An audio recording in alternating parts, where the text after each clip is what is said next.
Alors, je m'appelle Rodolphe Landemaine, j'ai 41 ans. Je suis boulanger-pâtissier à Paris, artisan, et je suis gérant de la Maison Landemaine. C'est une enseigne de boulangerie-pâtisserie artisanale. On a 15 établissements à Paris, 2 au Japon et 1 à Lille qu'on vient d'ouvrir dernièrement. Alors, je m'appelle François Lecoq, je suis le chef du restaurant Lecoq & Folks à Vannes. On a vendu notre premier restaurant pour acheter celui-ci, qui est un petit peu plus grand, qui compte une dizaine de salariés. Je m'appelle Jean-Christophe Perrin. J'ai acheté un champ et puis nous y sommes aujourd'hui. Nous sommes à l'Altévik, à Hadstadt. Je m'appelle Claire Vallée, je suis chef et, on va dire, gérante de mon établissement, ONA, qui veut dire origine non animale, et c'est un restaurant vegan et gastronomique et bio également.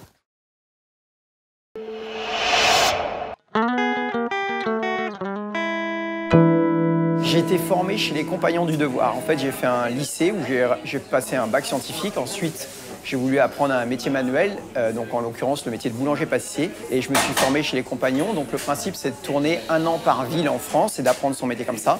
Et ensuite, j'ai fait quelques belles enseignes parisiennes où j'ai travaillé notamment 2 ans avec Pierre Hermé.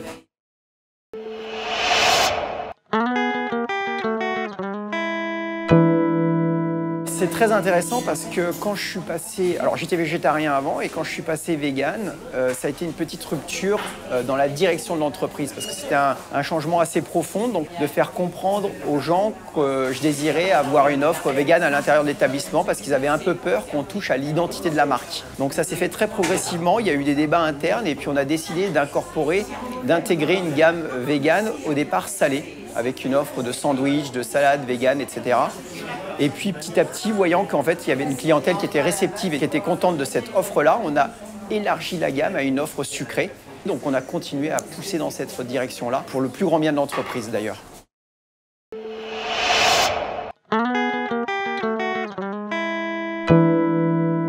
Par exemple, sur l'offre salée, on est pratiquement à pas loin de 40% sur des offres veggie.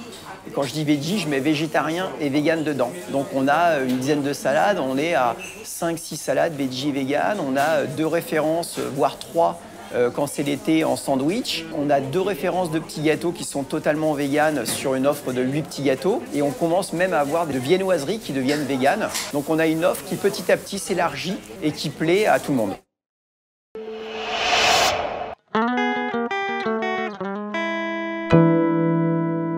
Quand on a décidé de faire ce changement de cap, c'était encore un sujet qui n'était pas encore trop débattu dans la société. Après, il y a eu un consensus général pour dire oui, il y a une vraie demande, il y a un vrai marché à ce niveau-là, si on parle de marché pur.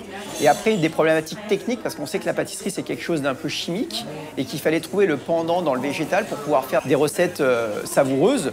Parce qu'on sait très bien que pour tout ce qui est recettes de pâtisserie végane, on n'a pas forcément des référents culinaires qui sont de très bonne qualité. Donc on a dû travailler en amont avec des ingénieurs agronomes et travailler au laboratoire de façon empirique avec nos cadres pour essayer de trouver des solutions à ces problèmes techniques et d'avoir des offres qui soient savoureuses et qui plaisent non pas qu'aux véganes, mais aussi à tout le monde.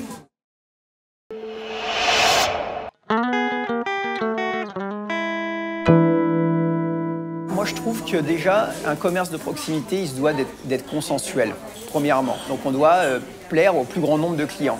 Et aujourd'hui, il y a une demande réelle de tout ce qui est veggie de façon générale, premièrement. Ça, c'est un choix pragmatique. Il faut faire plaisir au plus grand nombre.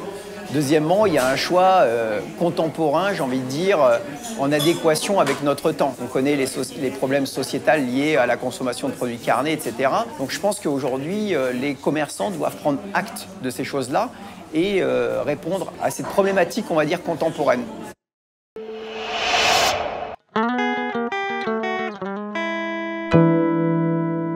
Nous, on a mis au point un Mont Blanc vegan. Donc, au départ, on le faisait traditionnellement et on a réussi à le végétaliser pour avoir un résultat qui est assez sympa.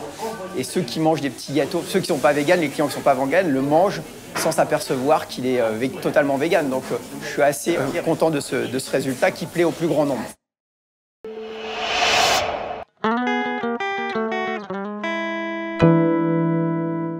Mais j'ai envie de leur dire qu'il ne faut pas laisser passer cette chance de pouvoir réinventer, comme nous les Français, on l'a fait plus ou moins au XXe siècle avec des grands chefs de renom, de ne pas laisser passer la vague et le train et de se dire on a un vrai défi à relever et essayons de cuisiner, d'inventer des recettes véganes et d'essayer d'avoir un message, enfin d'avoir quelque chose qui soit durable dans le temps, avec une dynamique tout le temps gourmande, mais en plus de l'éthique, de la durabilité dans ce qu'on va faire. Donc j'ai envie de leur dire, n'ayez pas peur d'essayer, n'ayez pas peur de tenter des choses. C'est un marché, si on raisonne purement de façon pragmatique et de façon un peu vénale, c'est un marché qui est en forte croissance, où il y a beaucoup de choses à faire, et place à la créativité, mais à la vraie créativité, parce qu'on ne réinvente pas quelque chose qu'on a réinventé 15 fois là. On invente quelque chose de complètement nouveau. Et je pense que pour les esprits créatifs, il va y avoir des vrais défis techniques à relever, et que ceux qui les relèveront auront des années pérennes devant eux.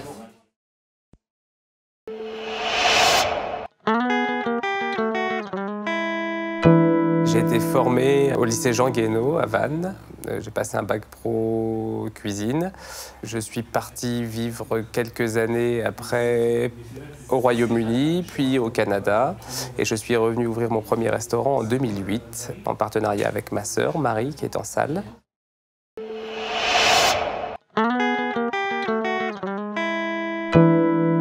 Alors les profils des consommateurs de notre offre végétale, ils sont assez divers. On va avoir la clientèle végane, donc qui vient pour prendre la formule complète, l'entrée, le plat et le dessert. Et puis après, on va avoir nos clients qui ne sont pas particulièrement véganes, qui ne font pas spécialement attention non plus au fait qu'une partie de la carte soit végétale, et qui vont piquer une entrée, un plat, un dessert.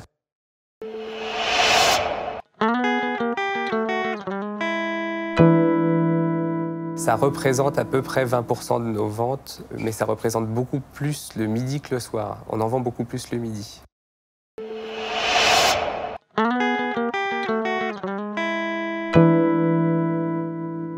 Le coup de cœur végétal que j'ai envie de partager, c'est un caviar végétal. Donc c'est une alternative au caviar qui est travaillé avec des algues. Donc c'est de la sphérification d'un jus d'algues en fait. Donc un côté très iodé, la texture d'un œuf de poisson comme ce qu'on peut encapsuler d'habitude. Et c'est assez bluffant.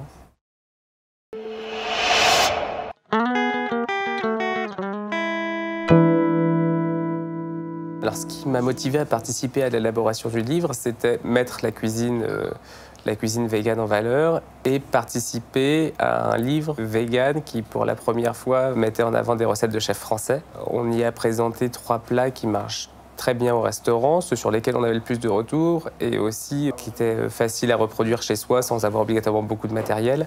Donc on a proposé le tartare de betterave, sorbet betterave, et en dessert on a proposé une coupe Mont Blanc. Ça nous permettait aussi dans le dessert de mettre en avant l'utilisation de l'aquafaba, qui est le jus de pois chiche qui nous sert de substitut au blanc d'œuf pour élaborer les meringues. Nous, c'est quelque chose qu'on utilise beaucoup maintenant dans nos meringues. Même dans nos plats qui ne sont pas véganes, c'est une habitude qu'on a prise. On récupère systématiquement l'eau de cuisson des pois chiches, on la foisonne, on la sucre et on la sèche pour en faire des meringues. Voilà, et en plat, on a proposé un bouillon potager, des ravioles de légumes. Pour moi, ça, c'est vraiment le plat vegan que j'ai du plaisir à faire.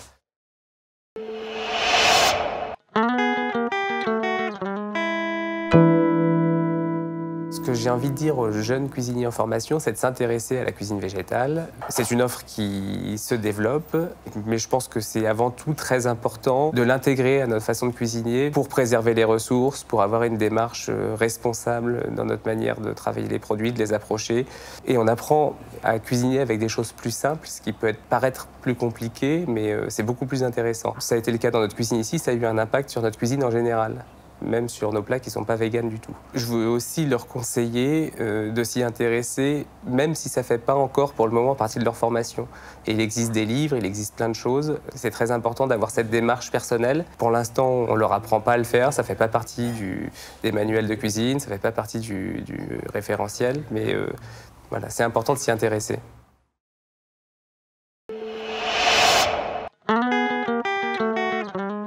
J'ai un parcours identique à tous mes amis et collègues.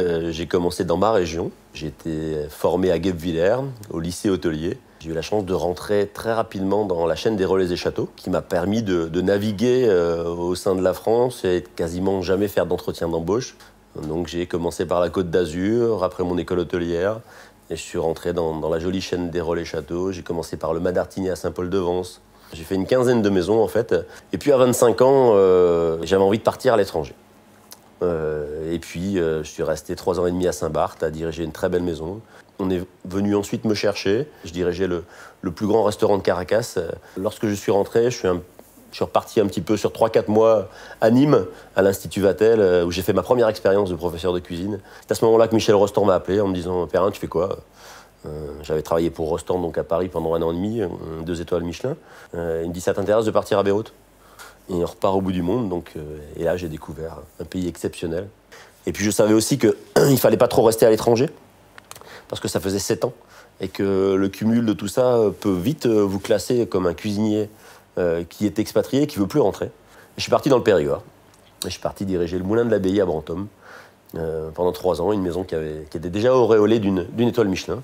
Et je suis allé défendre cette étoile Michelin pendant 3 ans.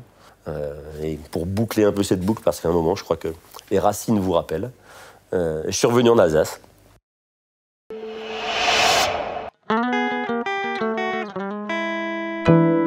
Alors, ce qui est passionnant, c'est de redécouvrir les différentes façons de travailler le légume. Et quand on se rend compte que toutes ces cuissons qu'on a appris à l'école, on peut les adapter et on peut pocher un légume, griller un légume, le caraméliser, le brûler, le travailler à la flamme directement. Et on a une ouverture d'esprit que d'un seul coup, tout vous paraît évident. Et vous vous dites, mais c'est génial, elle m'amène des poireaux, mais c'est fabuleux, on va les griller, on va les pocher, on va les rôtir, on va les confire, on va les cuire en croûte de sel. Et à ce moment-là, on se dit, mais pourquoi j'ai pas pensé à ça plus tôt ?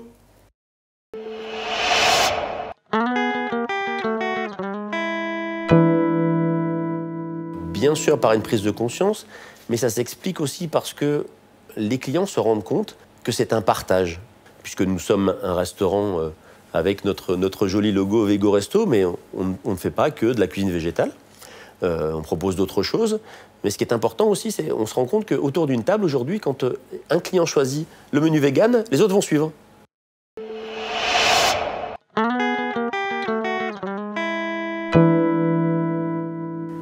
Alors en pourcentage, nous sommes aux alentours de 10% actuellement, avec forcément des pics quand nous faisons des soirées particulières, quand nous faisons un événement autour d'un produit.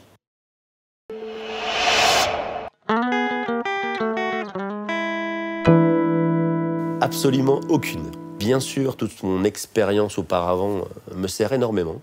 Et puis je me suis toujours dit que je ne faisais pas une cuisine végane. Je me suis toujours dit je vais faire ma cuisine.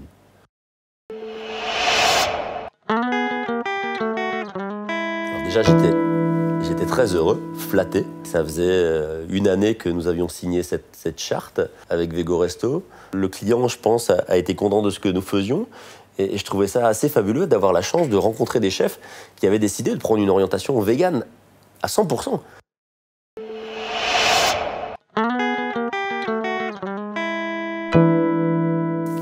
J'ai la chance d'en avoir tous les jours devant moi. J'ai la chance aussi de pouvoir les travailler au corps tous les jours parce que c'est un travail de longue haleine.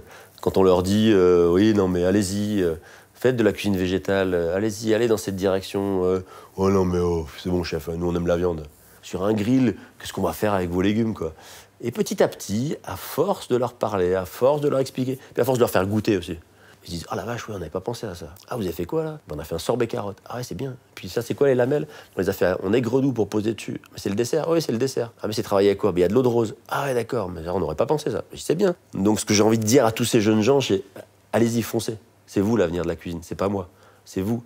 Vous êtes porteur d'un message. Vous êtes la personne qui va mettre en lumière les fruits, les légumes, des superbes petites gens qu'on a autour de nous.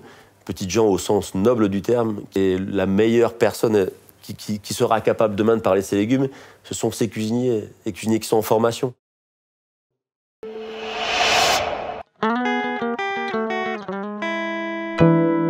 Pour la petite histoire, je ne suis pas du tout restauratrice de base, j'ai pas du tout de diplôme, donc je suis quelqu'un, on va dire, d'autodidacte. J'étais encore étudiante à la faculté, et je suis partie faire une saison à Crans-Montana, donc en Suisse, et j'étais en salle au départ. Et j'étais repérée par un chef qui m'a proposé un poste en pâtisserie. Et ça a commencé comme ça.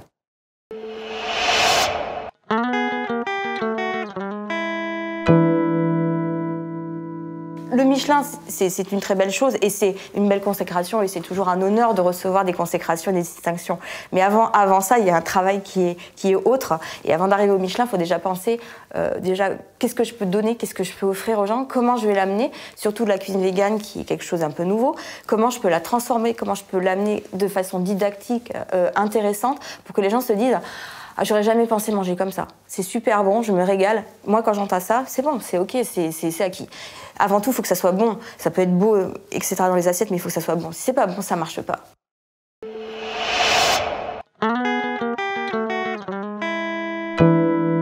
Ça, c'est quelque chose qui est un petit peu nouveau. Je dis bien en France. Hein.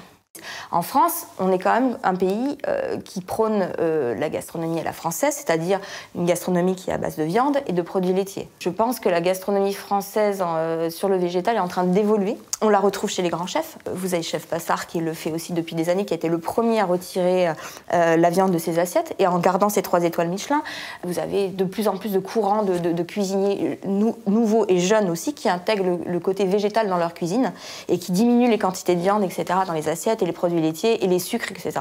Donc il y a une vraie prise de conscience.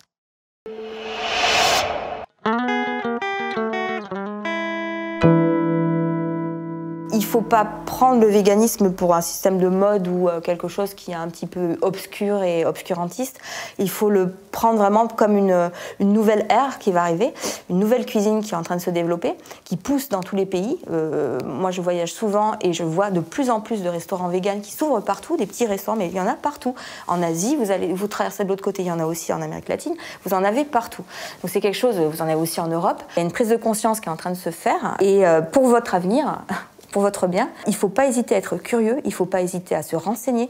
Il y a de plus en plus on va dire, de blogs, de didacticiels, de livres, de chefs, de gens qui sont renseignés sur le sujet et tout peut se véganiser. Vous pouvez prendre une recette, n'importe laquelle en pâtisserie, moi c'est mon cas, et vous pouvez remplacer certains éléments par d'autres en végétal. C'est à vous de trouver. Et quand vous l'avez, vous faites votre recette et ça marche. Et après, quand vous l'avez, vous la gardez sur un petit calepin et vous avez votre recette et ça c'est carré. Si vous voulez être dans l'avenir et dans quelque chose qui va être le présent bientôt, c'est peut-être le moment de se poser la question et d'être plus curieux dans ce sens-là.